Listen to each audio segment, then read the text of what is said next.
Hello bachcho, let's read this question. So the question says two statements are given, one labeled assertion A and the other labeled reason R. Select the correct answer to these questions from the codes 1, 2, 3 and 4 as given below.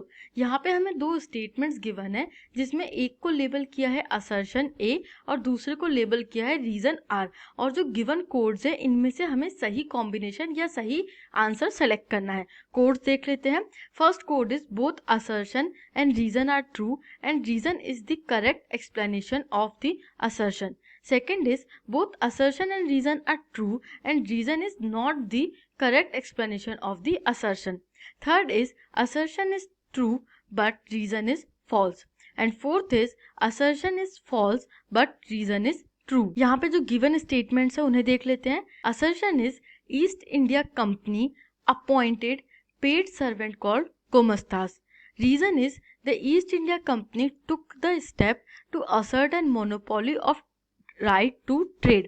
यहाँ पे हमें assertion दिया है कि East India company paid servants को appoint करती है जिनको गोमस्तास कहा जाता है और उसका रीज़न ये है कि ईस्ट इंडिया कंपनी को मोनोपोली इस्टेब्लिश करनी थी over the trade. Let's see the key concept is Indian textile trade network. India में एक बहुत ही वाइड टेक्सटाइल ट्रेड नेटवर्क था जो मेजरली इंडियन मर्चेंट्स और वीवर्स से डील करके इंटरनेशनल मार्केट में टेक्सटाइल जाता था. Let's see the answer. East India company had difficulty in ensuring regular supply before 1770s. After acquiring administrative powers, it appointed paid servants called gomastas to supervise the weavers, collect supplies and examine the quality. यहाँ पे क्या होता है 1770s ये year होता है. यहाँ पे ईस्ट इंडिया कंपनी को एडमिनिस्ट्रेटिव पावर्स मिल जाती है इंडिया में. इसके पहले बहुत ज़्यादा डिफ़िकल्टी होती है, बहुत ज़्यादा प्रॉब्लम होती है उन्हें रेगुलर सप्लाईज को इंश्योर करने में. क्योंकि बहुत सारे कंपिटिटर्स होते हैं मार्केट में इंडियन गुड्स के लिए.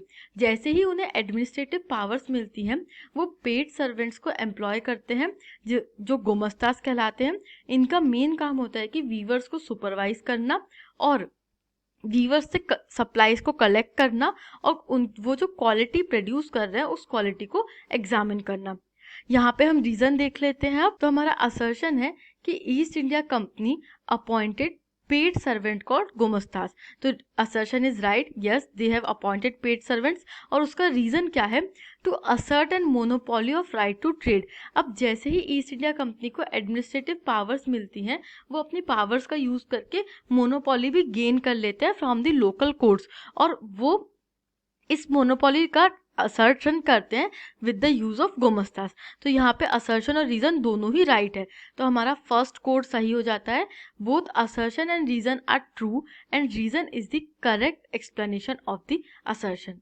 Our final answer is code 1 जहाँ पे असर्शन और रीज़न दोनों सही हैं और रीज़न सही एक्सप्लेनेशन है असर्शन का. I hope you understood this question. Thank you and best of luck.